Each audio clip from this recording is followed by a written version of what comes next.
Hi hello welcome back to Mamata vlogs Kannada YouTube channel. ನಾನು ನಿಮ್ಮ ಪ್ರೀತಿಯ Mamata. Guys, today Thursday morning ನಾನು ಬೇಳೆ ಮತ್ತೆ ನುಗ್ಗೆ ಸೊಪ್ಪು ಉಪ್ಸಾರು ಮಾಡೋದ್ರ ಜೊತೆಗೆ ನಾನು ಈ ವ್ಲಾಗ್ನ ಸ್ಟಾರ್ಟ್ ಮಾಡ್ತಾ ಇದ್ದೀನಿ. ನುಗ್ಗೆ ಸೊಪ್ಪು ಉಪ್ಸಾರು ಅಂದರೆ ನನಗೆ ಪಂಚಪ್ರಾಣ. ಇದಕ್ಕೆ ನಾನು ಯಾವಾಗಲೂ ಬೇಳೆ ಜೊತೆ ಹಾಕ್ಬಿಟ್ಟು ಉಪ್ಸಾರು ಮಾಡ್ತಾ ಇರ್ತೀನಿ. ನೋಡಿ, ಇವಾಗ 1 ಕಪ್ ಬೇಳೆ ತಗೊಂಡು ಅದನ್ನು ನಾನು ನೀರಿಗೆ ಕುದಿಸ್ಬಿಟ್ಟು ಹಾಕ್ತೀನಿ. ಫಸ್ಟೇ ನಮಗೆ ಎಷ್ಟು ಬೇಕು ನೀರನ್ನ ಅಷ್ಟನ್ನ ಪಾತ್ರೆಗೆ ಹಾಕೊಂಡ್ಬಿಟ್ಟು ಅದನ್ನು ಚೆನ್ನಾಗಿ ಬಾಯ್ಲ್ ಮಾಡ್ಕೊಬೇಕು. ನುಗ್ಗೆ ಸೊಪ್ಪಲ್ಲಿ ಒಳ್ಳೆ calcium, iron, vitamin A, B, C and protein ಎಲ್ಲ ಇದೆ. ಸೊ ಇದನ್ನು ನಾವು ಯೂಸ್ ಮಾಡೋದ್ರಿಂದ ನಮಗೆ ತುಂಬ ಹೆಲ್ತ್ ಬೆನಿಫಿಟ್ಸ್ ಇದೆ. ಇದನ್ನು ನಾವು ಆವಾಗವಾಗ ಯೂಸ್ ಮಾಡೋದ್ರಿಂದ ನಮಗೆ ರಕ್ತಹೀನತೆ ಕಡಿಮೆ ಆಗುತ್ತೆ, ಜೀರ್ಣಕ್ರಿಯೆ ಜಾಸ್ತಿ ಆಗುತ್ತೆ. ಆ್ಯಕ್ಚುಲಿ ಇದನ್ನು ನಮ್ಮಮ್ಮ ಊರಿಂದ ತಂದುಕೊಟ್ಟಿದ್ದಾರೆ. ಸೊ ಅದಕ್ಕೆ ಫ್ರೆಶ್ ಆಗಿದ್ದಾಗಲೇ ಉಪ್ಸಾರು ಮಾಡ್ಬಿಡೋಣ ಅಂದ್ಕೊಂಡು ಇವತ್ತು ಬೆಳಗ್ಗೆನೇ ಉಪ್ಸಾರು ಮಾಡ್ತಾ ಇದ್ದೀನಿ. ಗೈಸ್, ನುಗ್ಗೆ ಸೊಪ್ಪನ್ನ ಸ್ವಲ್ಪ ವಾಶ್ ಮಾಡ್ಕೊತಾ ಇದ್ದೀನಿ. ಯಾಕೆ ಅಂತ ಹೇಳಿದ್ರೆ ಇವಾಗ ಸ್ವಲ್ಪ ಊರಲ್ಲಿ ಗಾಳಿ ಎಲ್ಲ ಬೀಸುತ್ತಲ್ಲ, ಧೂಳೆಲ್ಲ ಆಗ್ಬಿಟ್ಟಿರುತ್ತೆ. ಅದರಿಂದ ಸ್ವಲ್ಪ ವಾಶ್ ಮಾಡ್ಕೊತಾ ಇದ್ದೀನಿ. ಯೂಶ್ವಲಿ ನುಗ್ಗೆ ಸೊಪ್ಪನ್ನ ನಾವೇನು ವಾಶ್ ಮಾಡ್ತಾ ಇರಲಿಲ್ಲ, ಮಳೆಗಾಲದಲ್ಲೆಲ್ಲ ವಾಶ್ ಮಾಡೋಕ್ಕೆ ಹೋಗೋದಿಲ್ಲ. ಫ್ರೆಶ್ ಆಗಿ ಹಾಗೆ ಕಿತ್ಕೊಂಡು ಬಿಡಿಸ್ಬಿಟ್ಟು ಹಾಗೆ ಡೈರೆಕ್ಟಾಗಿ ಸಾಂಬಾರು ಮಾಡೋಕ್ಕೆ ಮಾಡಿಬಿಡ್ತಾ ಇದ್ದೆ. ಬಟ್ ಇವಾಗ ಸ್ವಲ್ಪ ಧೂಳಿದ್ದಿದ್ರಿಂದ ಒಂದು ವಾಶ್ ಮಾಡ್ಕೊತಾ ಇದ್ದೀನಿ ಅಷ್ಟೇ. ಇದನ್ನ ಈ ತರ ಪಾತ್ರೆಗೆ ಹಾಕೊಂತಾ ಇದ್ದೀನಿ. ಸೊ ನೀರೆಲ್ಲ ಚೆನ್ನಾಗಿ ಈಚೆ ಬರುತ್ತೆ. ಸೊ ಅದಕ್ಕೆ ಗೈಸ್ ಬನ್ನಿ, ಇವಾಗ ಆವಾಗಲೇ ನೀರಿಟ್ಟಿದ್ನಲ್ಲ, ನೀರು ಚೆನ್ನಾಗಿ ಕುದೀತಾ ಇದೆ. ಸೊ ಇವಾಗ ಬೇಳೆನ ಹಾಕ್ಬಿಡ್ತೀನಿ. ಬೇಳೆನೂ ಕೂಡ ಒಂದ್ಸರಿ ವಾಶ್ ಮಾಡ್ಕೊತೀನಿ, ಬಿಕಾಸ್ ಡಸ್ಟ್ ಇದ್ದೇ ಇರುತ್ತೆ. ಒಂದ್ಸರಿ ವಾಶ್ ಮಾಡ್ಕೊಂಡು ಹಾಕಿದ್ರೆ ಏನೂ ಆಗೋದಿಲ್ಲ. ಸೊ ಅದಕ್ಕೆ ಇವಾಗ ವಾಶ್ ಮಾಡ್ಕೊಂಡು ಹಾಕ್ತಾ ಇದ್ದೀನಿ. ಬೇಳೆ ಸ್ವಲ್ಪ ನೀಟಾಗಿ ಬೇಯಿಸ್ಕೊಬೇಕು. ಕುಕ್ಕರ್ಗೆ ಹಾಕ್ಬಿಟ್ರೆ ಅದು ಬೆಂದೋಗ್ಬಿಡುತ್ತೆ, ಆಮೇಲೆ ಟೇಸ್ಟಿಯಾಗಿ ಬರಲ್ಲ. ಸೊ ಪಲ್ಯ ಮಾಡ್ಕೊಬೇಕಲ್ವಾ, ಅದಕ್ಕೆ ನಾನು ಈ ಥರ ಪಾತ್ರೆನಲ್ಲಿ ಮಾಡ್ಕೊತೀನಿ. ಬೇಳೆ ಸ್ವಲ್ಪ ಬೇಯಲಿ ಅಂತ ಹೇಳ್ಬಿಟ್ಟು ಸ್ವಲ್ಪ ಎಣ್ಣೆ ಹಾಕೊತೀನಿ, ನಮ್ಮಮ್ಮ ಹೇಳ್ಕೊಟ್ಟಿರೋದು. ಈಗ ಸೊಪ್ಪೆಲ್ಲ ನೀರೆಲ್ಲ ಸೋರಿದೆ. ಸೊ ಇವಾಗ ಇಲ್ಲಿ ಬೇಳೆ ಚೆಕ್ ಮಾಡ್ಕೊತಾ ಇದ್ದೀನಿ ಬೆಂದಿದೆಯಾ ಅಂತ. ಒಂದು ಎತ್ಕೊಂಡು ನೋಡಿದ್ರೆ ಸಾಕು. ಸೊ ಬೇಳೆ ಕರೆಕ್ಟಾಗಿ ಬೆಂದಿದೆ. ಸೊ ಇವಾಗ ನಾನು ಇದಕ್ಕೆ ನುಗ್ಗೆ ಸೊಪ್ಪನ್ನ ಆ್ಯಡ್ ಮಾಡ್ಕೊಂಡ್ಬಿಡ್ತೀನಿ. ಇಷ್ಟೆಲ್ಲ ಸೊಪ್ಪು ತಗೊಂಡಿದ್ದೀನಿ. ಪಲ್ಯ ಎಲ್ಲ ಮಾಡಿದ್ರೆ ಎಲ್ಲ ಸುಂಡೋಗ್ಬೋದು ಅಂದ್ಬಿಟ್ಟು ನಮ್ಮಮ್ಮ ತಂದ್ಕೊಟ್ಟಿದ್ದ ಸೊಪ್ಪಲ್ಲಿ ಸ್ವಲ್ಪನೇ ತೆಗೆದಿಟ್ಬಿಟ್ಟು ಇನ್ನು ಉಳಿದಿದ್ದೆಲ್ಲ ಹಾಕೊತಾ ಇದ್ದೀನಿ. ಸೊ ಸೊಪ್ಪು ಹಾಕಿದ್ಮೇಲೆ ಸಾಲ್ಟ್ ಕೂಡ ಇವಾಗಲೇ ಹಾಕ್ಬಿಡ್ತೀನಿ. ನಾನು ಬಸ್ಕೊಂಡು ಆಗಿದ್ಮೇಲೆ ಹಾಕೋಕ್ಕೆ ಹೋಗಲ್ಲ. ಸೊ ಇವಾಗಲೇ ಹಾಕ್ಬಿಟ್ರೆ ಬೇಳೆ ಸೊಪ್ಪಿಗೆಲ್ಲ ಸಾಲ್ಟ್ ಕರೆಕ್ಟಾಗಿ ಇಟ್ಕೊಳ್ಳುತ್ತೆ ಅಂತ ಹೇಳ್ಬಿಟ್ಟು ಈಗಲೇ ಹಾಕ್ಬಿಟ್ಟು ಎಲ್ಲ ನೀಟಾಗಿ ಒಂದು ಕಡೆಯಿಂದ ತಿರ್ಕೊಂಡ್ಬಿಡ್ತೀನಿ. ಇವಾಗ ಇದೊಂದು ಸ್ವಲ್ಪ ಬೇಯಬೇಕು. ಇದೊಂದು ವಿತಿನ್ 5 ಮಿನಿಟ್ಸಲ್ಲಿ ಸೊಪ್ಪು ಬೆಂದೋಗ್ಬಿಡುತ್ತೆ. ಜಾಸ್ತಿ ಟೈಮ್ ಬಿಡೋದೇನು ಬೇಡ. ಸೊ ಚೆಕ್ ಮಾಡಿಕೊಂಡೆ ಬೆಂದಿತ್ತು. ಇವಾಗ ಸಾಂಬಾರು ಮತ್ತು ಸೊಪ್ಪು ಎರಡನ್ನೂ ಬೇರೆ ಬೇರೆ ಬಸ್ಕೊಂಡು ಬಿಡ್ತೀನಿ. ನೋಡಿ, ಸೊಪ್ಪು ಮತ್ತು ಕಾಳು ಈ ಥರ ಬಂದಿದೆ, ಚೆನ್ನಾಗಾಗಿದೆ, ನೀಟಾಗಿ ಬೆಂದಿದೆ. ಇದಕ್ಕೊಂದು ಒಗ್ಗರಣೆ ಕೊಟ್ಬಿಟ್ರೆ ಪಲ್ಯ ರೆಡಿ ಆಗಿಬಿಡುತ್ತೆ. ಇವಾಗ ನೋಡಿ, ಬಸ್ಕೊಂಡಿದ್ನಲ್ಲ ಆ ಸಾಂಬಾರು, ಇದು ತುಂಬ ಟೇಸ್ಟಿಯಾಗಿ ಚೆನ್ನಾಗಿರುತ್ತೆ. ಇವಾಗ ಇದಕ್ಕೆ ನಾವು ಉಪ್ಸಾರು ಖಾರ ಅಂತ ನಮ್ಮ ಕಡೆ ಮಾಡ್ತಾರೆ, ಅದನ್ನು ಆ್ಯಡ್ ಮಾಡಬೇಕು. ಆ್ಯಕ್ಚುಲಿ ಏನು ಗೊತ್ತಾ, ನಾನು ಲಾಸ್ಟ್ ವೀಕ್ ಉಪ್ಸಾರು ಮಾಡಿದಾಗಲೇ ಖಾರ ರೆಡಿ ಮಾಡ್ಕೊಂಡ್ಬಿಟ್ಟಿದ್ದೆ. ಈ ಖಾರನ ನಾವು ಒಂದು 15 to 20 ಡೇಸ್ ಇಟ್ಕೊಳ್ಬೋದು. ಸೊ ಅದಕ್ಕೆ ನಮ್ಮ ಮನೇಲಿ ಇನ್ನೂ ಖಾರ ಇತ್ತು. ಅದಕ್ಕೆ ನಾನೇನು ಮಾಡಿದೆ, ಅದೇ ಖಾರನ 1 ಸ್ಪೂನಷ್ಟು ತೊಗೊಂಡು ಒಂದೇ ಒಂದು ಮೀಡಿಯಮ್ ಸೈಜ್ ಟೊಮೆಟೊ ತೊಗೊಂಡು ಎರಡನ್ನೂ ಒಂದ್ಸರಿ ರುಬ್ಕೊಂಡೆ. ನೈಸಾಗಿ ಏನು ಬೇಕಾಗಿಲ್ಲ, ಸ್ವಲ್ಪ ತರಿಯಾಗಿ ರುಬ್ಕೊಂಡ್ರೆ ಸಾಕು. ಇವಾಗ ಇದನ್ನ ಆವಾಗಲೇ ಸಾಂಬಾರು ತೆಗೆದಿಟ್ಕೊಂಡಿದ್ನಲ್ಲ, ಬಸ್ಕೊಂಡಿದ್ನಲ್ಲ, ಅದಕ್ಕೆ ಈ ಪೇಸ್ಟ್ನ ಆ್ಯಡ್ ಮಾಡ್ಕೊಂಡ್ಬಿಡ್ತೇನೆ. ಉಪ್ಸಾರು ಖಾರಗೆ ಏನು ಗೊತ್ತಾ, ಮೆಣಸಿನ್ಕಾಯಿನ ಒಂದು ಸ್ವಲ್ಪ ಹುರ್ಕೊಂಡ್ಬಿಟ್ಟು ಅದಕ್ಕೆ ಮೆಣಸು, ಜೀರಿಗೆ, ಬೆಳ್ಳುಳ್ಳಿ, ಹುಣಸೆಹಣ್ಣು, ಸಾಲ್ಟು ಇದಿಷ್ಟು ಹಾಕ್ಕೊಂಡು ರುಬ್ಕೊಂಡ್ಬಿಟ್ರೆ ಆಯಿತು ಉಪ್ಸಾರು ಖಾರ. ನಾನು ಇನ್ನೊಂದ್ಸರಿ ಯಾವಾಗಲಾದರೂ ಮಾಡಬೇಕಾದ್ರೆ ನಾನು ತೋರಿಸ್ತೀನಿ. ಇವಾಗ ನನ್ನ ಹತ್ರ ಇದ್ದಿದ್ದರಿಂದ ಅದನ್ನೇ ಯೂಸ್ ಮಾಡ್ಕೊತಾ ಇದ್ದೀನಿ. ಇವಾಗ ನೋಡಿ, ಇದಿಷ್ಟನ್ನು ಹಾಕ್ಬಿಟ್ಟು ಇದು ಕುದಿಬೇಕು, ಜಾಸ್ತಿ ಕುದಿಸ್ಬಾರ್ದು, ಕಹಿ ಬಂದ್ಬಿಡುತ್ತೆ. ಗೈಸ್, ಇವಾಗ ನುಗ್ಗೆ ಸೊಪ್ಪನ್ನು ಪಲ್ಯ ಮಾಡೋದಕ್ಕೆ ಅಂತ ಹೇಳ್ಬಿಟ್ಟು ಸ್ವಲ್ಪ ಈರುಳ್ಳಿ ತಗೊಂಡಿದ್ದೀನಿ, ಅದನ್ನು ನೀಟಾಗಿ ಹೆಚ್ಚಿಟ್ಕೊಂಡಿದ್ದೀನಿ. ಸ್ವಲ್ಪ ಕರ್ಬೇವಿನ ಸೊಪ್ಪು ಮತ್ತು ಗ್ರೀನ್ ಚಿಲ್ಲಿ ತಗೊಂಡಿದ್ದೀನಿ, ಒಂದು 3 ಗ್ರೀನ್ ಚಿಲ್ಲಿ ತಗೊಂಡಿದ್ದೀನಿ. ಪಾಪುಗಳೆಲ್ಲ ತಿಂತಾರಲ್ವ, ಮಧ್ಯೆ ಸಿಕ್ಬಿಡುತ್ತೆ ಅನ್ನೋ ಭಯ. ಆ್ಯಂಡ್ ನಾವು ಯಾವಾಗಲೂ ಖಾರ ಕಡಿಮೆ ತಿನ್ನೋದ್ರಿಂದ ಸಾಕು. ಇದಕ್ಕೆ ತೆಂಗಿನ ತುರಿ ಮೇಯ್ನು. ನಾನು ತೆಂಗಿನ ತುರಿ ಸ್ವಲ್ಪ ಜಾಸ್ತಿ ಆ್ಯಡ್ ಮಾಡ್ಕೊತೀನಿ. ಇವಾಗ ಬಾಣಲೆಗೆ ಸ್ವಲ್ಪ ಕೊಬ್ಬರಿ ಎಣ್ಣೆ ಹಾಕೊಂಡು ಬಿಸಿ ಆಗಿದ್ಮೇಲೆ ಸಾಸಿವೆ ಹಾಕೊಂತ ಇದ್ದೀನಿ. ಸಾಸಿವೆ ಎಲ್ಲ ನೀಟಾಗಿ ಸಿಡ್ಕೋಬೇಕು. ಅದಾಗಿದ್ಮೇಲೆ ನಾನು ಅವಾಗಲೇ ತೋರಿಸಿದ್ನಲ್ಲ ಈರುಳ್ಳಿ, ಕರಿಬೇವು, ಗ್ರೀನ್ ಚಿಲ್ಲಿ ಇದಿಷ್ಟನ್ನು ಆ್ಯಡ್ ಮಾಡಿಕೊಂಡು ಸ್ವಲ್ಪ ಕೆಂಪು ಬರೋ ತನಕ ಫ್ರೈ ಮಾಡ್ಕೊತೀನಿ. ಸ್ವಲ್ಪ ಪ್ಲೇಟ್ ಮುಚ್ಕೊಂಡ್ರೆ ಅದು ನೀಟಾಗಿ ಬೇಗ ಬೆಂದ್ಕೊಳ್ಳುತ್ತೆ ಅಂತ ಹೇಳ್ಬಿಟ್ಟು ಪ್ಲೇಟ್ ಕವರ್ ಮಾಡ್ಕೊಂಡೆ. ಇವಾಗ ನೋಡಿ ಎಲ್ಲ ಕಲರ್ ಚೆನ್ನಾಗಿ ಬಂದಿದೆ, ಇವಾಗ ಬೆಂದಿದೆ ಅಂತ. ಇವಾಗ ಇದಕ್ಕೆ ನಾನು ಬಸ್ತಿಟ್ಕೊಂಡಿರೋ ಬೇಳೆ ಮತ್ತೆ ನುಗ್ಗೆ ಸೊಪ್ಪು ಎರಡನ್ನೂ ಆ್ಯಡ್ ಮಾಡ್ಕೊತಾ ಇದ್ದೀನಿ. ಇದನ್ನ ನೀಟಾಗಿ ಒಂದ್ ಕಡೆಯಿಂದ ತಿರುಗಿಸ್ಕೊಬೇಕು. ಆ ಈರುಳ್ಳಿ ಒಗ್ಗರಣೆ ಎಲ್ಲ ಇದಕ್ಕೆಲ್ಲ ನೀಟಾಗಿ ಇಟ್ಕೋಬೇಕು. ಅಲ್ಲಿ ತನಕ ನಾನು ಇದನ್ನ ಮಿಕ್ಸ್ ಮಾಡ್ಕೊತೀನಿ. ಅದಾಗಿದ್ಮೇಲೆ ತೆಂಗಿನ ತುರಿ ಇದೇ ಮೇನು. ಈ ತೆಂಗಿನ ತುರಿ ಆ್ಯಡ್ ಮಾಡ್ಕೊಂಡ್ರೆ ಪಲ್ಯ ಯಾವುದೇ ಪಲ್ಯ ಅದು ಚೆನ್ನಾಗಿ ಬರುತ್ತೆ. ಸೊ ನಾನು ಇದಕ್ಕೆ ಸ್ವಲ್ಪ ಜಾಸ್ತಿ ತೆಂಗಿನ ತುರಿನೇ ಹಾಕ್ಬಿಡ್ತೀನಿ. ನಮಗೆ ನುಗ್ಗೆ ಸೊಪ್ಪಿನ ಪಲ್ಯ ಅಂದ್ರೆ ತುಂಬಾ ಇಷ್ಟ. ಗೈಸ್ ಇಷ್ಟೇ, ನುಗ್ಗೆ ಸೊಪ್ಪಿನ ಪಲ್ಯನೂ ರೆಡಿ ಆ್ಯಂಡ್ ಉಪ್ಸಾರು ರೆಡಿ. ಇದನ್ನ ಬಿಸಿ ಬಿಸಿ ಅನ್ನದ ಜೊತೆ ಮುದ್ದೆ ಜೊತೆ ಎಲ್ಲ ತಿಂದ್ರೆ ತುಂಬಾ ಚೆನ್ನಾಗಿರುತ್ತೆ. ನಾನು ಅಷ್ಟೇ ಮುದ್ದೆ ಜೊತೆ ಇವತ್ತು ತಿಂತಾ ಇದ್ದೀನಿ. ಗೈಸ್ ನಿಮಗೆ ನಾನು ಒಂದು ಅನದರ್ ವಿಡಿಯೋನಲ್ಲಿ ತೋರಿಸಿದ್ದೆ ಏರ್ ಪ್ಯಾಕ್ ಯಾವ ಥರ ಪ್ರಿಪೇರ್ ಮಾಡ್ಕೊಂಡೆ ಅಂತ ಹೇಳ್ಬಿಟ್ಟು. ಸೊ ಅದನ್ನ ಇಲ್ಲಿ ಡಿಸ್ಕ್ರಿಪ್ಷನ್ ಅಲ್ಲಿ ಆ್ಯಡ್ ಮಾಡ್ತೀನಿ. ಸೊ ಆ ಏರ್ ಪ್ಯಾಕ್ನ ಇವತ್ತು ನಾನು ಯಾವ ಥರ ನನ್ನ ಹೇರ್ಗೆ ಯೂಸ್ ಮಾಡ್ತೀನಿ ಅನ್ನೋದನ್ನ ನಾನು ಇವಾಗ ತೋರಿಸ್ತೀನಿ. ಗೈಸ್ ನಾನು ಒಂದು ಪಾತ್ರೆಯಲ್ಲಿ ಸ್ವಲ್ಪ ನೀರು ತಗೊಂಡು ಅದನ್ನ ಬಾಯ್ಲ್ ಮಾಡ್ಕೊತಾ ಇದ್ದೀನಿ. ಅದಕ್ಕೆ ನಾನು ಸ್ವಲ್ಪ ಟೀ ಪೌಡರ್ನ ಆ್ಯಡ್ ಮಾಡ್ಕೊಂಡು ಚೆನ್ನಾಗಿ ಕುದಿಸ್ಕೊಂಡೆ. ಅದಾಗಿದ್ಮೇಲೆ ರಸ ಎಲ್ಲ ಈ ಥರ ಹಿಂಡಿ ತೆಗೆದಿಟ್ಕೊತಾ ಇದ್ದೀನಿ. ನನ್ನ ಹೇರು ತುಂಬಾನೇ ಶಾರ್ಟ್ ಇರೋದ್ರಿಂದ ಸ್ವಲ್ಪನೇ ಸಾಕು. ಇವಾಗ ನಾನು 1 ಸ್ಪೂನ್ ಅಷ್ಟು ನಾನು ಮಾಡಿಟ್ಕೊಂಡಿದ್ದಂಥ ಏರ್ ಪ್ಯಾಕ್ ಪೌಡರ್ನ ಆ್ಯಡ್ ಮಾಡ್ಕೊತಾ ಇದ್ದೀನಿ. ಇದಕ್ಕೆ ಸ್ವಲ್ಪ ಕರ್ಡ್ನು ಕೂಡ ಮಿಕ್ಸ್ ಮಾಡಿಕೊಂಡು ಸಾಫ್ಟಾಗಿ ಪೇಸ್ಟ್ನ ರೆಡಿ ಮಾಡ್ಕೊತಾ ಇದ್ದೀನಿ. ಎಲ್ಲ ರೆಡಿ ಆಗಿದ್ಮೇಲೆ ಓವರ್ ನೈಟ್ ಬಿಟ್ಬಿಡ್ತೀನಿ. ಪೇಸ್ಟ್ನ ನೆಕ್ಸ್ಟ್ ಡೇ ಮಾರ್ನಿಂಗ್ ಏರ್ ಹಚ್ಕೊಳ್ಬೇಕಾದ್ರೆ ನಾನು ನಿಮಗೆ ತೋರಿಸ್ತೀನಿ. ಗೈಸ್ ಆಮೇಲಿಂದ ನಾನು ಅವತ್ತು ನಿಮಗೆ ನಂದು ಫೇಸ್ ಪ್ಯಾಕ್ ಆಯಿಲ್ ಕೂಡ ಪ್ರಿಪೇರ್ ಮಾಡಿದ್ನಲ್ಲ, ಸೊ ಆಯಿಲ್ನು ಕೂಡ ನಾನು ಇವಾಗ ಹಚ್ಕೊಳ್ಳೋದನ್ನ ತೋರಿಸ್ತಾ ಇದ್ದೀನಿ. ಇದನ್ನು ನೀವು ಯಾರು ನೋಡಿಲ್ಲ ಅಂತ ಹೇಳಿದ್ರೆ ಡಿಸ್ಕ್ರಿಪ್ಷನ್ ಅಲ್ಲಿ ಆ್ಯಡ್ ಮಾಡ್ತೀನಿ. ಸೊ ನೀವು ಹೋಗಿ ವಾಚ್ ಮಾಡ್ಬೋದು. ಇವಾಗ ನೋಡಿ ಆ ಕ್ಯಾರೆಟ್ ಮತ್ತೆ ಕೋಕೋನಟ್ ಆಯಿಲ್ನ ಈ ತರ ಮಸಾಜ್ ಮಾಡ್ಕೊತಾ ಇದ್ದೀನಿ.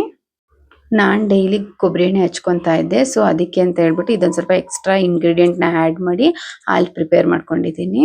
ಸೊ ಸ್ಕಿನ್ಗೂ ಒಂಥರ ಘಮ ಘಮ ಅಂತ ಚೆನ್ನಾಗಿ ಅನ್ನಿಸ್ತಾ ಇದೆ, ಸ್ಮೂತ್ ಆಗಿದೆ. ನೋಡಿ ರಿಸಲ್ಟ್ ಹೇಗೆ ಬರುತ್ತೆ ಅಂತ ಫ್ಯೂಚರಲ್ಲಿ ಹೇಳ್ತೀನಿ. ಗೈಸ್ ಇವಾಗ ನೆಕ್ಸ್ಟ್ ಡೇ ಮಾರ್ನಿಂಗು ನಾನು ಇವಾಗ ಏರ್ ಪ್ಯಾಕ್ನ ಮಾಡ್ಕೊತಾ ಇದ್ದೀನಿ. ಆ ಪೇಸ್ಟ್ ಇತ್ತಲ್ಲ ಅದನ್ನ ನೀಟಾಗಿ ನನ್ನ ಹೇರ್ಗೆಲ್ಲ ಹಚ್ಕೊತಾ ಇದ್ದೀನಿ. ನಂದು ಇವಾಗ ಬೇಬಿ ಹೇರ್ ಅದು ಇವಾಗ ಬರ್ತಾ ಇದೆ. ಸ್ವಲ್ಪನೇ ಏರ್ ಪ್ಯಾಕ್ ಸಾಕು, ನಾನು ಮಾಡ್ಕೊಂಡಿರೋಂಥ ಪೇಸ್ಟ್ ಸಾಕಾಗುತ್ತೆ. ಸೊ ಅದನ್ನ ಈಚ್ ಅಂಡ್ ಎವ್ರಿ ಕಾರ್ನರ್ಗೂ ನೀಟಾಗಿ ಹಚ್ಕೊತಾ ಇದ್ದೀನಿ. ಒಂಥರ ತುಂಬಾ ಕೂಲಿಂಗ್ ಎಫೆಕ್ಟ್ ಅನ್ನಿಸ್ತಾ ಇದೆ. ಹೋಮ್ ಮೇಡ್ ಅಲ್ವಾ, so always home made very good. 1 hour ಬಿಟ್ಟು ಸ್ನಾನ ಎಲ್ಲ ಮಾಡಿಕೊಂಡು ಇವಾಗ ದೇವ್ರ ಪೂಜೆ ಎಲ್ಲ ಮಾಡ್ತಾ ಇದ್ದೀನಿ.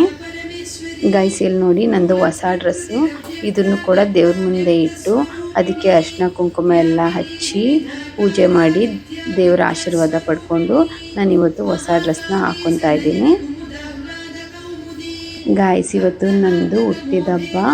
ಸೊ ನಾನು ಯಾವಾಗಲೂ ಹುಟ್ಟಿದ ಹಬ್ಬಕ್ಕೆ ನಾನು ಈ ಥರನೇ ಮಾಡೋದು. ಊರಲ್ಲಿದ್ದಾಗೆಲ್ಲ ನಾವು ಹೊಸ ಬಟ್ಟೆಗಳನ್ನೆಲ್ಲ ತೊಗೊಂಡಾಗ ನಾವು ಹಸು ಮೇಲೆ ಹಾಕ್ಬಿಟ್ಟು ಆಮೇಲೆ ನಾವು ಹಾಕ್ಕೋತಾ ಇದ್ವಿ. ಇಲ್ಲಿ ಆ ಥರ ಎಲ್ಲ ಮಾಡೋದಕ್ಕಾಗಲ್ಲ. ಮಾಮೂಲಿ ದೇವ್ರ ಮುಂದೆ ಇಟ್ಟು ಪೂಜೆ ಮಾಡಿ ಆಶೀರ್ವಾದ ಮಾಡ್ಕೊಂಡು ತಗೊಂಡು ಆಮೇಲೆ ಹಾಕ್ಕೊತೀನಿ. ಒಂಥರ ಖುಷಿ ಆಗುತ್ತೆ. ನಾನು ಹುಟ್ಟಿದ ಹಬ್ಬದ ದಿನ ನಮ್ಮ ಅಪ್ಪ ಅಮ್ಮ ಇಬ್ಬರು ಜೊತೆಲಿರಬೇಕಾಗಿತ್ತು. ನಮ್ಮ ಅಪ್ಪ ಊರಲ್ಲಿದ್ದಾರೆ, ಬಂದಿಲ್ಲ. ಸೊ ನಮ್ಮ ಅಮ್ಮ ಇದ್ದಾರೆ, ಇಟ್ಸ್ ಓಕೆ. ನಾವು ತುಂಬ ಚಿಕ್ಕವರು ಇರಬೇಕಾದಾಗೆಲ್ಲ ಹುಟ್ಟಿದ ಹಬ್ಬ ಏನೋ ಆಚರಣೆ ಮಾಡ್ಕೊತಾ ಇರಲಿಲ್ಲ. ಬಟ್ ಆಮೇಲಿಂದ ಆಚರಣೆ ಮಾಡೋದಕ್ಕೆ ಸ್ಟಾರ್ಟ್ ಮಾಡ್ಕೊಂಡ್ವಿ. ಪೂಜೆ ಎಲ್ಲ ಮುಗಿಸಿ ಹೊಸ ಡ್ರೆಸ್ನ ಹಾಕ್ಕೊಂಡೆ. ಇವಾಗ ನಾನು ಅವತ್ತು ಪೊಟ್ಯಾಟೊ ಐಸ್ ಕ್ಯೂಬ್ ಮಾಡ್ಕೊಂಡಿದ್ನಲ್ಲ ಅದನ್ನು ಸ್ವಲ್ಪ ಫೇಸ್ಗೆ ಹಚ್ಕೊತಾ ಇದ್ದೀನಿ. ಅದನ್ನು ನಿಮಗೆ ತೋರಿಸಿರ್ಲಿಲ್ವಲ್ಲ, ನಿಮಗೆ ತೋರಿಸ್ಬೇಕು ಅಂತ ಹಚ್ಕೊಂಡು ತೋರಿಸ್ತಾ ಇದ್ದೀನಿ. ನೋಡಿ ತುಂಬ ಚೆನ್ನಾಗಿದೆ, ಕೂಲಾಗಿ ಚೆನ್ನಾಗಿದೆ. ಇವಾಗ ಏನೋ ಅಪ್ಪ ಬೆಂಗಳೂರಲ್ಲಿ ತುಂಬ ಬಿಸಿಲು ಅನ್ನಿಸ್ತಾ ಇರುತ್ತೆ, ಇದನ್ನ ಹಚ್ಕೊಂಡ್ರೆ ಒಂದು ಸ್ವಲ್ಪ ಚೆನ್ನಾಗಿ ಅನ್ನಿಸ್ತಾ ಇದೆ. ಈ ತರ ಮಾಡೋದ್ರಿಂದ ಒಂದ್ ಸ್ವಲ್ಪ ಫೇಸ್ಗೂ ಕೂಡ ತುಂಬಾ ನರಿಶ್ ಮಾಡ್ದಾಗುತ್ತೆ. ಚೆನ್ನಾಗಿದೆ, ನನ್ಗಿಷ್ಟ ಆಗಿದೆ. ಇದನ್ನ ಒಂದ್ ಸ್ವಲ್ಪ ಕಂಟಿನ್ಯೂಸ್ ಆಗಿ ಯಾವುದೇ ಆದ್ರೂನು ಸರಿನೆ ಒಂದು 21 ಡೇಸ್ ಅಥವಾ 45 ಡೇಸ್ ಆ ತರ ಮಾಡಿದ್ರೆ ಒಳ್ಳೆ ರಿಸಲ್ಟ್ ಬರುತ್ತೆ. ಸೊ ಅಲ್ಲಿ ತನಕ ಮಾಡ್ತೀನಿ, 1-2-3 ಮಂತ್ಸ್. ಆಮೇಲೆ ಏನು ಇದ್ರದ್ದು ರಿಸಲ್ಟ್ ಅಂತ ನಾನು ನೆಕ್ಸ್ಟ್ ವಿಡಿಯೋಗಳಲ್ಲಿ ನಿಮ್ಗೆ ಅಪ್ಡೇಟ್ ಮಾಡ್ತೀನಿ. ಒಂಥರ ಚೆನ್ನಾಗ್ ಅನಿಸ್ತಾ ಇದೆ ಈ ತರ ಮಸಾಜ್ ಮಾಡ್ಕೊಂತ ಇದ್ರೆ. ಒಂಥರ ಸ್ಕಿನ್ ಕೂಡ ಒಂಥರ ಸಾಫ್ಟ್ ಕೂಲ್ ಆಗಿ ಒಂಥರ ಚೆನ್ನಾಗ್ ಅನಿಸ್ತಾ ಇದೆ. ಒಳ್ಳೆ ರಿಸಲ್ಟ್ ಬರ್ಬೋದು ಅಂತ ಅನಿಸ್ತಾ ಇದೆ, ನೋಡೋಣ. ಇಲ್ಲಿ ನೋಡಿ, ನಾನು ರೂಮ್ ನಲ್ಲಿ ಬಚ್ಚಿಟ್ಕೊಂಡು ಮಾಡ್ಕೊಂತ ಇದ್ದೆ. ಬಟ್ ನನ್ ಪುಟಾಣಿಗೆ ಹೇಗೋ ಗೊತ್ತಾಗ್ಬಿಟ್ಟಿದೆ. ಅದು ಕೂಡ ನನ್ಗೂ ಬೇಕು ಅಂತ ಹೇಳ್ಬಿಟ್ಟು ಅದು ಒಂದು ಕ್ಯೂಬ್ ತಗೊಂಡ್ ಮಾಡ್ಕೊಂತ ಇದ್ದೆ. ನಾನು ಪರವಾಗಿಲ್ಲ ಬಿಡು, ಏನು ಕೆಮಿಕಲ್ ಇಲ್ವಲ್ಲ ಅನ್ಬಿಟ್ಟು ಕೊಟ್ಟಿದ್ದೀನಿ. ಆಮೇಲಿಂದ ಮಕ್ಳಿಗೂ ಈ ತರ ಅಭ್ಯಾಸ ಆಗ್ಬೇಕು. ನಾವ್ ಏನಾದ್ರೂ ಕೆಲಸ ಮಾಡೋದ್ರಲ್ಲಿ ಅವರು ಇನ್ವಾಲ್ವ್ ಆಗ್ಬೇಕು. ಅವ್ರಿಗೂ ಸ್ವಲ್ಪ ಸೆಲ್ಫ್ ಕಾನ್ಫಿಡೆನ್ಸ್ ಬರ್ಬೇಕು, ಅವ್ರಿಗೂ ಕೂಡ ಸೆಲ್ಫ್ ಲವ್ ಇರ್ಬೇಕು ಅಂತ ಹೇಳಿ ನಾನು ಬಿಟ್ಟಿದ್ದೀನಿ. ಈ ತರ ಚಿಕ್ಕವ್ರು ಇದ್ದಾಗಿಂದಾನೇ ಚೆನ್ನಾಗಿ ರೆಡಿ ಆಗ್ಬೇಕು, ಚೆನ್ನಾಗಿ ಕಾಣಿಸ್ಬೇಕು ಅಂತ ಮಿರರ್ ಎಲ್ಲ ನೋಡ್ಕೊಂಡು ಅವ್ರವರೇ ಮಾಡ್ಕೊಂತ ಇದ್ರೆ ಆಮೇಲೆ ಅವ್ರಿಗೂ ಕೂಡ ಸೆಲ್ಫ್ ಲವ್ ಅನ್ನೋದು ಸ್ವಲ್ಪ ಜಾಸ್ತಿ ಆಗುತ್ತೆ. ಸೊ ನಾನು ಅದನ್ನ ಎಂಕರೇಜ್ ಮಾಡ್ತೀನಿ. ನಾನು ಕೊಟ್ಟಿಲ್ಲ ಅಂತ ಹೇಳಿದಿದ್ರೆ ನನಗೆ ತುಂಬಾ ಡಿಫಿಕಲ್ಟ್ ಇರ್ತಾ ಇತ್ತು. ಆಮೇಲೆ ಇವತ್ತು ತುಂಬಾ ಕೆಲಸ ಬೇರೆ ಇದೆ, ನನ್ನ ಬರ್ಡೇ ಅಲ್ವಾ. ಸೊ ಅದಕ್ಕೆ ನನಗೆ ಒಂದಾದ್ಮೇಲೆ ಬ್ಯಾಕ್ ಟು ಬ್ಯಾಕ್ ವರ್ಕ್ ಇರೋದ್ರಿಂದ ನನಗೆ ಅವಳ ಜೊತೆ ನಖರ ಮಾಡ್ಕೊಳ್ಳೋದು ಇಷ್ಟ ಇರಲಿಲ್ಲ. ಅದಕ್ಕೆ ಬೆಟರ್ ಟು ಗಿವ್ ಅಂತ ಹೇಳ್ಬಿಟ್ಟು ಕೊಟ್ಬಿಟ್ಟು ಅವಳು ಹೇಗೆ ಮಾಡ್ಕೊತಾಳೆ ಅನ್ನೋದನ್ನ ನೋಡಿ ನನಗೂ ಖುಷಿ ಆಯ್ತು. ಒಂದು ಸ್ಮಾಲ್ ಮಸಾಜ್ ಕೊಟ್ಟಾಗಿದ್ಮೇಲೆ ತಣ್ಣೀರಲ್ಲಿ ನೀಟಾಗಿ ಫೇಸ್ ವಾಶ್ ಮಾಡ್ಕೊಂಡೆ. ಎಷ್ಟು ಚೆನ್ನಾಗಿ ಅನ್ನಿಸ್ತಾ ಇದೆ ಅಂತ ಹೇಳಿದ್ರೆ ಅಯ್ಯಪ್ಪ ಹೇಳೋದಕ್ಕಾಗಲ್ಲ. ಒಂಥರ ಚೆನ್ನಾಗಿದೆ, ಒಂಥರ ಸೂತಿಂಗ್ ಅನ್ನಿಸ್ತಾ ಇದೆ. ನನಗೆ ತುಂಬಾ ಇಷ್ಟ ಆಯ್ತು ಈ ಫೇಸ್ ಪ್ಯಾಕು. ನಿಮ್ಗೆ ನೋಡಿದ್ರೆ ಗೊತ್ತಾಗ್ತಿದೆ ಅನ್ಸುತ್ತೆ, ಸ್ಕಿನ್ನು ಎಷ್ಟು ಫ್ರೆಶ್ ಆಗಿ ಕಾಣಿಸ್ತಾ ಇದೆ. ಒಂಥರ ಬ್ರೀತ್ ಮಾಡ್ತಾ ಇದೆ ಸ್ಕಿನ್ ಅನ್ನಿಸ್ತಾ ಇದೆ. ನಾವು ಬಿಸಿಲಲ್ಲೇನು ಹೋಗೋದೇನು ಬೇಕಾಗಿಲ್ಲ, ಮನೆ ಒಳಗಡೆ ಇದ್ರೂ ಒಂಥರ ಸ್ಕಿನ್ ಡಲ್ ಅಂತ ಅನ್ನಿಸ್ತಾ ಇತ್ತು. ಸೊ ನಾನು ಇವಾಗ ಈ ಪೊಟ್ಯಾಟೊ ಐಸ್ ಕ್ಯೂಬ್ನ ಮಾಡ್ಕೊಂಡಿದ್ರಿಂದ ಸ್ಕಿನ್ಗೆಲ್ಲ ಬ್ಲಡ್ ಸರ್ಕ್ಯುಲೇಷನ್ ಚೆನ್ನಾಗಾಯ್ತು ಅಂತ ಅನ್ಸುತ್ತೆ. ಸೊ ಅದಕ್ಕೆ ಇವಾಗ ಸ್ಕಿನ್ ಚೆನ್ನಾಗಿ ಗ್ಲೋ ಆಗಿ ಚೆನ್ನಾಗಿ ಕಾಣಿಸ್ತಾ ಇದೆ. ಗೈಸ್ ಇಲ್ಲಿ ನೋಡಿ, ನಾನು ಏರ್ ಪ್ಯಾಕ್ ಮಾಡ್ಕೊಂಡಿದ್ನಲ್ಲ, ಏರು ಕೂಡ ಸ್ಮೂತ್ ಆಗಿ ಚೆನ್ನಾಗಾಗಿದೆ. ಅದಕ್ಕೆ ಸ್ವಲ್ಪ ಕೋಮ್ ಮಾಡೋಣ ಅನ್ಕೊಂಡು ಮಾಡ್ಕೊತಾ ಇದ್ದೀನಿ. ಈ ತರ ಮಾಡೋದ್ರಿಂದ ಇಲ್ಲಿ ಸ್ಕಲ್ಲಲ್ಲೂ ಕೂಡ ಬ್ಲಡ್ ಸರ್ಕ್ಯುಲೇಷನ್ ಚೆನ್ನಾಗಾಗುತ್ತೆ. ಇದರಿಂದ ಹೇರ್ ಗ್ರೋತ್ಗೆ ಹೆಲ್ಪ್ ಆಗುತ್ತೆ ಅಂತ ಹೇಳ್ಬಿಟ್ಟು ಮಾಡ್ಕೊತಾ ಇದ್ದೀನಿ. ನನ್ನ ಹೇರ್ ಸ್ಟೈಲ್ ಏನೂ ಆಡಾಗಿ ಕಾಣಿಸ್ತಿಲ್ಲ ಅಂತ ಅನ್ಕೊಂತೀನಿ, ಒಂಥರ ಕ್ಯೂಟಾಗೆ ಕಾಣಿಸ್ತಾ ಇದೆ. ಗೈಸ್ ನೀವು ಕಮೆಂಟ್ ಮಾಡಿ ಹೇಳಿ ಹೇಗೆ ಕಾಣಿಸ್ತಾ ಇದ್ದೀನಿ ಅಂತ ಹೇಳಿ. ಈ ಹೇರ್ ಪ್ಯಾಕ್ನ ರೆಗ್ಯುಲರ್ ಆಗಿ ಹಾಕೊಳ್ಳೋದ್ರಿಂದ ಹೇರ್ ಕೂಡ ಬ್ಲ್ಯಾಕ್ ಆಗಿ ಚೆನ್ನಾಗಿರುತ್ತೆ. ನಾನು ಮೊದಲೆಲ್ಲ ಇದೇ ತರ ಹೇರ್ ಪ್ಯಾಕ್ ಮಾಡ್ಕೊತಾ ಇದ್ದೆ, ಆವಾಗ ತುಂಬಾ ಉದ್ದ ಹೇರ್ಗೆ. ಸೊ ಇವಾಗ ಒನ್ಸ್ ಅಗೇನ್ ರೀಸ್ಟಾರ್ಟ್ ಮಾಡಿದ್ದೀನಿ. ಗೈಸ್ ಹೇಗಿದೆ ನನ್ನ ಔಟ್ಫಿಟ್ಟು? ಇದೇ ನನ್ನ ಬರ್ಡೇ ಔಟ್ಫಿಟ್ಟು. ಚೆನ್ನಾಗಿದೆ, ನನಗಂತೂ ಚೆನ್ನಾಗಿ ಅನ್ನಿಸ್ತಾ ಇದೆ. ವೆರಿ ಸಿಂಪಲ್ ಆಗಿ ಚೆನ್ನಾಗಿ ಅನ್ನಿಸ್ತಾ ಇದೆ. ಸ್ನಾನ ಮುಗಿದು ದೇವ್ರ ಪೂಜೆ ಮುಗೀತು, ನಂದು ಡ್ರೆಸ್ಅಪ್ ಎಲ್ಲ ಮುಗೀತು. ಇವಾಗ ಮಾರ್ನಿಂಗ್ ಏನಾದ್ರು ಸ್ವೀಟ್ ತಿನ್ನಬೇಕು ಅಂತ ಹೇಳ್ಬಿಟ್ಟು ನಮ್ಮ ಮನೇಲಿ ನಾನು ತಿನ್ನೋದು ಬೆಲ್ಲ. ಸೊ ಅದಕ್ಕೆ ಬೆಲ್ಲನೇ ಸ್ವೀಟ್ ಅನ್ಕೊಂಡು ತಿಂತಾ ಇದ್ದೀನಿ. ಆಮೇಲಿಂದ ಡೇಟ್ಸ್ ಇತ್ತು, ಅದನ್ನೇ ತಗೊಂಡು ಬರ್ಡೇ ಮಾರ್ನಿಂಗ್ ಸ್ಟಾರ್ಟ್ ಅಂತ ಹೇಳ್ಬಿಟ್ಟು ತಿಂತಾ ಇದ್ದೀನಿ. ಬರ್ಡೇ ದಿನನೇ ಜಂಕ್ ಸ್ವೀಟ್ ತಿನ್ನಕ್ಕೆ ಇಷ್ಟ ಇರಲಿಲ್ಲ. ಸೊ ಅದಕ್ಕೆ ನಾನು ಹೋಮ್ ಸ್ವೀಟ್ನ ತಿನ್ಕೊಂಡೆ. ಅದು ಮುಗಿದ್ಮೇಲೆ ನಾನು ದೇವಸ್ಥಾನಕ್ಕೆ ಹೋಗಿ ನನ್ನ ನೇಮಲ್ಲಿ ಅರ್ಚನೆ ಮಾಡಿಸ್ಕೊಳ್ಳೋಣ ಅನ್ಕೊಂಡು ಬಂದೆ. ನಮ್ಮ ಮನೆ ಪಕ್ಕದ ರೋಡಲ್ಲೇ ಇರೋದು ದೇವಸ್ಥಾನ, ದುರ್ಗಮ್ಮ ಟೆಂಪಲ್ಲು ಆ್ಯಂಡ್ ಗಣೇಶ, ಶಿವ ಎಲ್ಲ ಇದೆ. ಸೊ ಇಲ್ಲಿ ಬಂದೆ.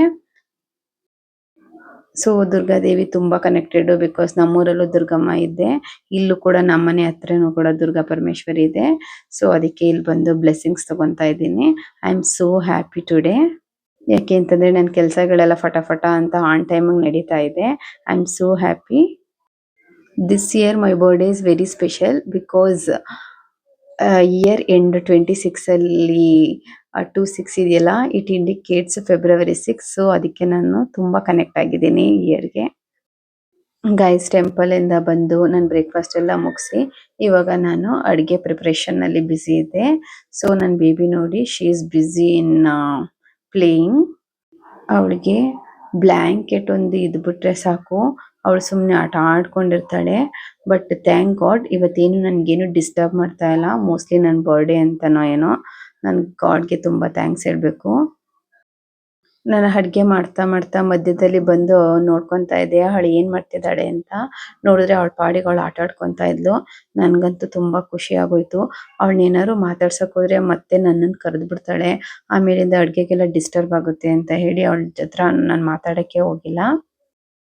ನನ್ನ ಬೇಬಿ ಬರ್ಡೇ ಡಿಸೆಂಬರ್ 8 ಇತ್ತು. ಅವತ್ತಿನ ದಿನ ನಾನು ಯಾವುದೇ ರೀತಿ ಫುಡ್ ಪ್ರಿಪ್ರೇಷನ್ ಮಾಡಲಿಲ್ಲ.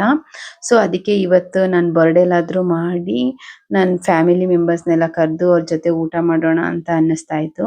ಸೊ ಅದಕ್ಕೆ ಅಂತ ಹೇಳಿಬಿಟ್ಟು ನಾನು ಅಡುಗೆ ಪ್ರಿಪ್ರೇಷನಲ್ಲಿ ಬ್ಯುಸಿ ಇದ್ದೆ.